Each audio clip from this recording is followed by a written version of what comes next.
It was a dark, dreary, and unusually cold day as I look out across this windswept plain. But this depressing atmosphere is being caused by more than just the weather. This dark mood is being enhanced perfectly by the spiritual darkness that's hanging in the air. Under these clouds today, evil decisions will be made. Decisions of compromise, decisions of conformity, but hopefully, as we shall see, decisions of heroism as well. As I watch, drizzle begins to fall as the gathered officials begin to enter onto this plain called Dura. They have been gathered here for a dedication. But what they do not know is that they've been called here to do more than just participate in a ceremony. They have been called here by the king to show allegiance to him. They will show him that they serve only him, that they worship only him. And if they don't, they'll be put to death. As the men gather together in the middle of this plain, they see it.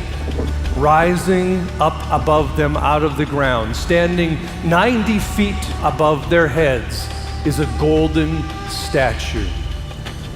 This is to be the object of their affection, a man-made conglomeration of metal and sweat that has no more spiritual value than the ground that they walk upon. An inanimate, lifeless, powerless object that can do nothing for them. But this isn't the only object on the plains of Dura today.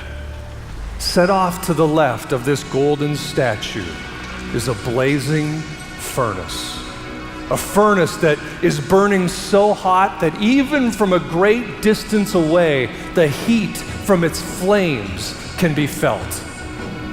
It stands there giving off a warmth that beckons the men to draw closer on this chilly day. But make no mistake, this fire was not provided as a source of comfort. It was provided as a source of death. It will be an instrument of punishment for those who choose not to obey, those who choose not to bow down before the golden idol of the king. Now, for most of the officials in attendance, bowing down before a golden idol is no big deal. They had no system of beliefs that ever taught them that they should only worship the one true God. But for three of the men standing there, bowing before this golden idol was a big deal. For they had been taught when they were very young that they should worship only the God of their ancestors, only the one true God. And this golden idol was not him. Three officials who were born as Jews and in their late teens had been taken captive and brought to Babylon. Three men who, with God's help, have risen in power within King Nebuchadnezzar's court and now hold positions that most men would do anything to keep. But these positions were positions of obedience, an obedience that up to this point they had freely given. But to do this, to bow before this golden idol, was an obedience they couldn't give. At this time, a decree is given, and it's stated that when the music begins to play, every knee of every man must bow down and worship the idol. If they do not, they will be sentenced to death and thrown into the fiery furnace. The tension mounts as the three men look at each other, but without saying a word, they all know what they must do. After a short moment, the music begins to play. And one by one, every knee of every official bows to the ground as they stick their face into the mud. All of the officials except for the three. They will not bow.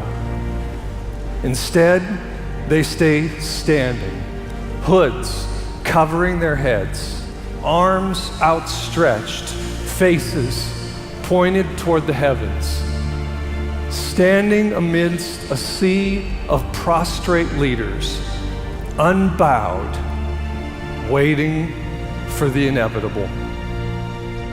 Quickly they are dragged from the crowd. They are pushed toward the king's structure. They struggle to keep pace and they stumbled, all the while pushing down the dread of knowing that they may have just left their privileged positions forever. As they reach the king's platform, they are pushed up the steps and ushered into the king's presence. And here, the final stage is set. Decisions will be made here. Evil decisions, compromising decisions, or heroic decisions. A final opportunity is given by the king.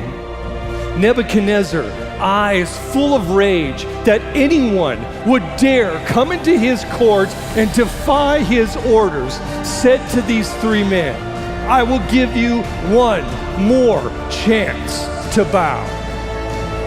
And then he leaned forward in his throne and through gritted teeth said, "But if you do not, I will throw you into the blazing furnace. And then what God will be able to save you from my power?" When the three men heard this, they raised their eyes and they said this to the king, "O Nebuchadnezzar, we don't need to defend ourselves before you. If we are thrown into the blazing furnace, our God has the power to rescue us. Our God has the power to save us from your hand. But even if he doesn't, we will not bow before your idol. We will not ever worship your gods." When the king hears this, he literally dives into a fit of rage. He orders that the fires be turned up 7 times hotter than they have ever been turned up before. He calls out for his strongest men to come and bind Shadrach, Meshach, and Abednego. Like cattle, their hands and their feet are bound together as they are drugged toward the mouth of the flame. As they get closer, the heat in the air begins to rise. First, it's uncomfortable, then unbearable, and finally it gets to the point where even the strong men can go no further. And right before they themselves are incinerated in the flames, they take Shadrach, Meshach, and Abednego and toss them into the fire.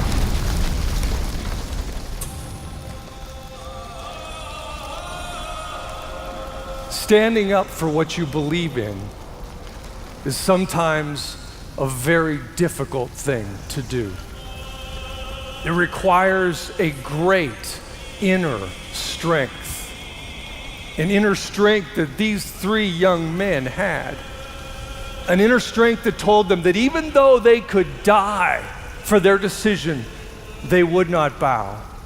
They would not choose the path of compromise. They would not choose the path of evil. Instead, they chose the more difficult yet heroic path of obedience. But a fiery death is not the end of this story. For you see, there will be no more suffering on this day. For the God of these three Jewish men is not going to let them die. He is going to protect them, and he is going to answer the king's question of who has the power to save them from his hand by answering, he has that power, and he will do it now. In the fire, where there was once three, there is now four. As light shone out of the fire, as God walked among them. King Nebuchadnezzar, looking in disbelief, falls back into his throne. He stares for a minute, 2 minutes. He can't believe his eyes until finally, with great fear, he calls the three men to come out of the furnace and stand before him. And when they get there, weak from the ordeal, he realizes that they don't even smell of smoke and their clothes are not even singed. The three men stand in front of him. And at that moment, the conviction of God falls upon Nebuchadnezzar, and he stands upon his throne, his knees weak, his hands trembling, and he makes this proclamation to all of the people. Praise be to the God of Shadrach, Meshach, and Abednego. He sent his angel to rescue his servants who trusted in him. They defied the king's command and were willing to die rather than serve or worship any god except their own. Therefore, I make this decree. If any people, whatever their race, whatever their nation, whatever their language, speaks a word against the God of Shadrach, Meshach, and Abednego, they will be torn limb from limb. For there is no other God who can rescue like this.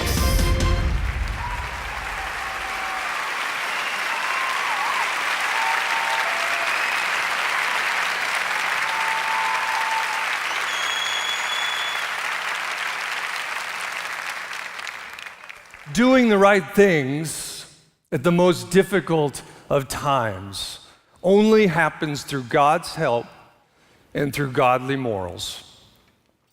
In order to stand up in the face of peer pressure, or to be able to answer those questions in your mind, those thoughts that say, maybe this time it would be best if I don't do the right thing.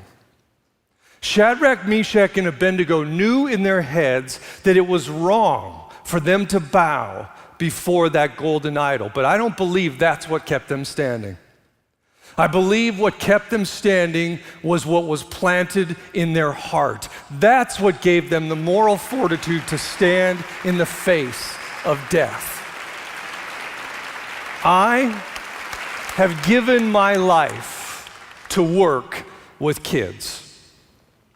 And over the next several minutes, I have one goal, and that is to completely change your view of kids from the viewpoint you had when you walked in here. And I believe 100% that I can do it. I love the story of Shadrach, Meshach, and Abednego. In fact, that's one of the reasons I became a children's pastor. There's and many other stories like them: David, Esther, Joseph, all people, young men and women who stood up for their beliefs in incredibly difficult circumstances. I wanted to be able to impart those type of values into children so that they could do the same thing. All of us would love to have our children grow up to have the moral fortitude of Shadrach, Meshach, and Abednego, wouldn't we? Yes.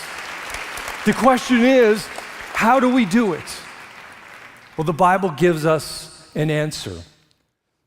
Shadrach, Meshach, and Abednego were taught in a certain way.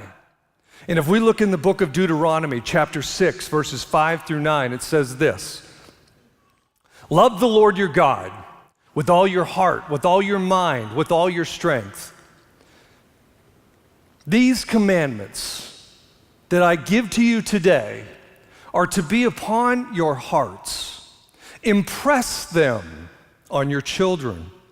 Talk about them when you sit at home, when you walk along the road, when you lie down, and when you get up. Tie them as symbols on your hands and bind them on your foreheads.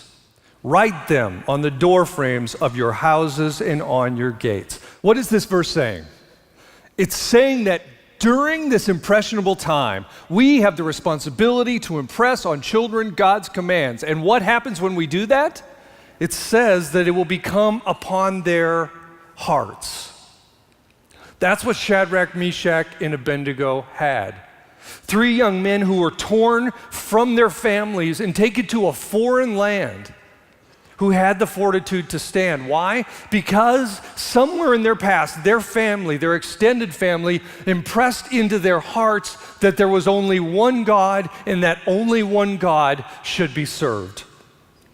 But I don't believe it was just what was told them, but also when it was told them. Proverbs 22:6 says this: "Train up a child in the way he should go, and when he is old, he will not depart from it." I laugh at the simplicity of this verse. It's not rocket science, is it? When I was in college, I got my bachelor's degree in psychology. Then I got my master's degree in biblical studies. And as I look back on my college career and I think about all of the great developmental and moral psychologists that I studied, the 2 greatest being Jean Piaget and Lawrence Kohlberg, the giants in moral and cognitive development studies. All of the time, all of the effort, their whole life that they devoted to this could have all been saved if they just would have read this one verse. That what we put into our kids when they are young is what they will become when they're older.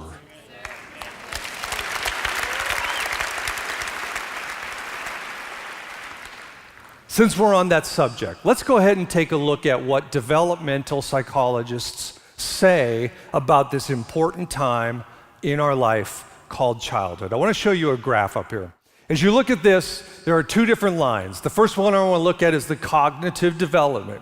Cognitive development is our ability to deduce, to reason, to problem solve, to think, basically.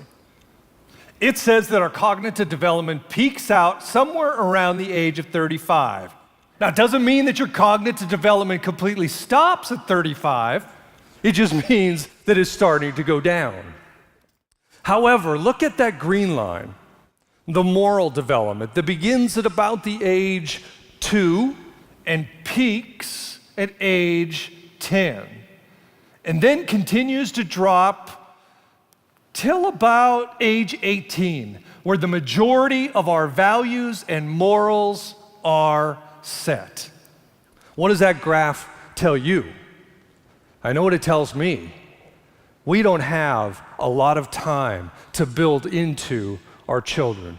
And this is so important. I want to do something for you. I want to bring up a good friend of mine and his daughter, as well as a prop that I think will help further explain this whole graph thing. I want to introduce to you Mr. Jeff Grubb and his beautiful daughter, Tatum. Jeff Grubb and his wife, Lori, have been serving with my wife, Carrie, and I before Tatum was even born. They've been here for 15 years. And if there is a family, like many of you, who epitomize what it means to orbit your life around the church and make sure that you are here, it's this family. Jeff serves up in 4th and 5th grade each and every weekend. His wife serves on the stage in K1 each and every weekend, and their daughters are benefiting from it. And you know what the really cool thing is? Their daughters are growing up, were born here and are growing up in this church. And they're giving them a gift that is invaluable, because when they reach 18, 19 years old, they are going to be able to look back upon their whole life and they're going to be able to go, Fellowship Church was my church. Not Fellowship Church and this church and this church and this church and this church. What a great gift we can give to our kids by staying planted. Whatever the problems, whatever the disagreements you might have, stay planted. If nothing else, for your kids. All right, let's go back up here because I want to walk up here and look at this prop I have. These two cylinders are going to represent Tatum, okay? Now, as you notice from that graph that I had up there on the screen, there is a window that opens up about age 2, is fully open at age 10, and begins to close until about age 16. This window is going to be represented by this slider that I'm going to open up. Age 10, it's going to start closing, all right? Now, for a lot of us, we don't really give a whole lot of thought to moral training in our kids, do we? Oftentimes, it's just kind of haphazard. And if we do any form of moral training, most of the time, it's done in discipline. And so, as I do this, I want this to represent a typical parent who kind of hopes and assumes that somewhere along in life, during this important time, the child will get the right morals. So, as this window is opening up, every now and then, we get some good morals and values. Here we are at age 10. And the window is now beginning to close, still going, 14, 15, 16, 17, 18, and it's mostly closed. Well, we got some good morals and values down there, don't we? Now, I want you to put some more into this, Jeff, because this is really important. This down here represents Tatum's heart. This represents Tatum's head, her cognitive development, moral development, cognitive development. Everybody got that? All right. As you look at this, as you get older and your cognitive development continues to happen, you will learn new morals and you will learn new values. But the ability to get them into here is greatly diminished. Now they're predominantly up here, just like they are up here. And the problem with that is yes, it's good that they're up there, but all of us know that when our morals and values are strictly up here, they're a lot easier to rationalize away. But, Tatum, if you'll come stand over here, and I want you to model what I know your parents do for you on a regular basis. This is a family that has a strategic plan on pouring morals and values into their kids during this critical time. And I'm going to give you how to do that in a very easy step at the end of this message. So, Jeff, here I go. I am now opening up the window. Ages 1, 2, 4, 6, 10. Now it's beginning to close. 14. Still going in, 16, and there we go. Now, obviously, none of us are perfect, so we're not going to get every moral and value in the universe into our kids during this time. But hopefully you can see the big difference between here and there, and here and there. And here's the big thing right here. When Tatum is one day faced with the decision about whether or not to do right or wrong, like Shadrach, Meshach, and Abednego were, if that moral value is down here, she will not, in her conscience, be able to give into the desire to do the wrong thing because the pain and the guilt will be too great because it's not up here, it's down here. It's part of her emotional DNA. Let's give them a big round of applause. Thank you, guys. You guys are awesome. Thank you. One and awesome. Thank you. You know what's so frustrating for me is we have as a society many different ways to cognitively teach our children through school, through university, through programs. But yet we have so very, very, very few entities that can teach moral values during this critical time. And I think that's the problem in our world today, isn't it? When we look at our political leaders, how many of our political leaders look like this? They'll say they know the right morals and values in their heads, but when push comes to shove, it's so much easier just to put it aside and let somebody else take care of it or do the wrong thing. But if those morals and values can be built into our leaders, into our children when they're young, we can make a difference. We can change the world. That's what happened to Shadrach, Meshach, and Abednego. Those morals, those values were poured into their hearts. And that gave them the moral fortitude to stand. Question is, we know that developmental psychologists say, yep, you got a short window. We know that God, who's even greater authority than those developmental psychologists, says, yep, you got a short window of opportunity. Why don't we take kids more seriously? Well, I think I know the answer. I've got a couple of pictures. First, they're silly. Second, they run around like crazy and often have that crazy look in their eye. Third, they're disobedient. Looks like my daughter's room. And they also, most of the time, act like they're not listening, or at least you think they're not listening to anything I have to say. And if by some strange chance you ever wander into the preschool during diaper changing time, you realize that kids are just plain smelly. All of the chaos on the outside that we see in kids is not an indication of what is going on the inside. Satan wants to throw us off, and he wants us to look at our children and say to ourselves, they're just kids. He knows the incredible time of importance of 2 years old to 16 years old, and he is going to do everything to throw you off your game and get you thinking about everything else but the most important thing you need to be doing, which is putting godly morals and values into your kids' hearts. Don't let him do that. Take a stand in front of him for your kids. So how do we do this? 2 practical things that you can do. How do we get our kids the morals and values that they need during this critical time? Number 1, get your kids here every weekend. Parents, I understand. I understand. There's a lot of things going on in life. There's sports, there's academics, there's family, there's reunions, there's vacations, there's the lake. But you know what? When you conceived that child, you signed up for a responsibility. And from 2 to 16, it is your job to pour those morals, to pour those values into them. And the best way to do that is to get them here to church. Not once a month, not once every 3 weeks, every week. It's not that hard. It really isn't. You need to volunteer. Your kids, when they're up here and you're volunteering, are getting leadership training, biblical moral training that goes beyond what we offer in children's church. We have children's pastors who spend all week long diligently preparing a moral biblical lesson for your kids. You need to make sure that they're there. And parents, here's something else. And I understand, I feel for you, I really do.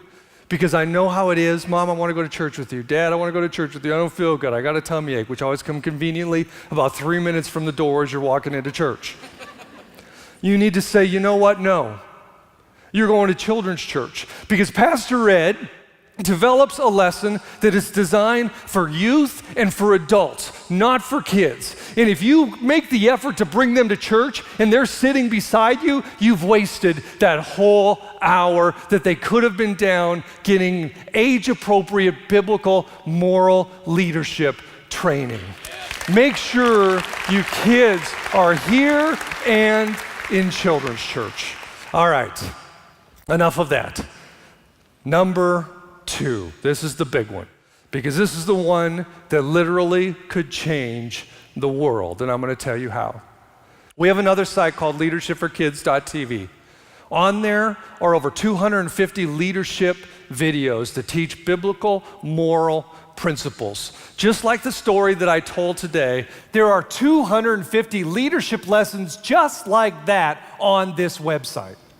You can access those, and your child could watch a leadership lesson every day. You don't have to do anything. You could watch it on your iPhone, you can watch it on your iPad, on your way to school. All you got to do is punch it up and hand it to them. That's all you do. We want all of our kids to grow up to be Shadrach, Meshach, and Abednego, I hope. I know I do. We want our kids to grow up to be leaders, to have that moral fortitude to then in the face of incredibly difficult situations that they say, I'm going to do the right thing because I know nothing else. But if we don't give this incredible opportunity to our kids during this critical time in their life, we might as well be saying, go ahead into your adult life and just deal with it. Struggle with it, deal with the problems, handle it whichever way you think you need to handle it. You know, last weekend was Memorial Day weekend, and that's a weekend where we honor those who have given their lives for our freedoms that all of us have to come and worship in a place like this and learn lessons like this. We also talked about those who are currently serving and those who are missing in action. And as I was sitting there thinking about that, I had this thought: what if we had the knowledge, the technology, the skills to make a suit that would protect our soldiers? It could protect them from bullets, from landmines, from rockets and suicide bombers, but unbelievably, we just didn't understand the importance of giving it to them. So instead of doing anything and everything to get this suit into the hand of our soldiers, we send them off to battle, have them stand on the front lines, get wounded, hopefully survive, maybe get put back together. Before we send them off, then we gave them the suit. Then, if we neglected our soldiers in that way, what kind of people would we be? But let me ask you another question. What if we had a suit that we could give to our children that would protect them as they encounter life?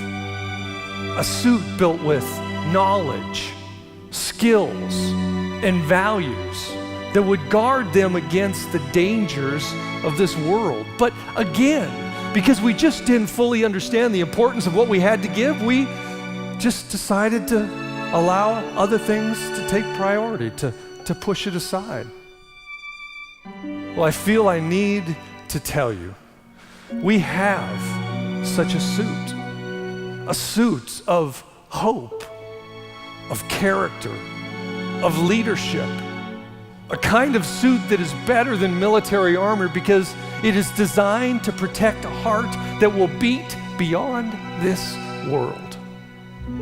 But if we don't give this suit to our kids during this most critical time in their life, we might as well be saying to them, we're going to let you face the bullets of bad choices, the rockets of regret, the landmines of negative influences. And if you survive, we'll try to put you back together as best we can, and then we'll get serious about giving you the protection that you need. Then. Thank God we are not a people of then. We are a people of now. We will take our stand in the battle for our children, and we will face the enemy who comes against us. We won't wait for pain to teach our children about the God who heals. And we won't wait for mistakes to teach them about the character qualities found in His Word. We will do it now, when they're listening, when they're learning.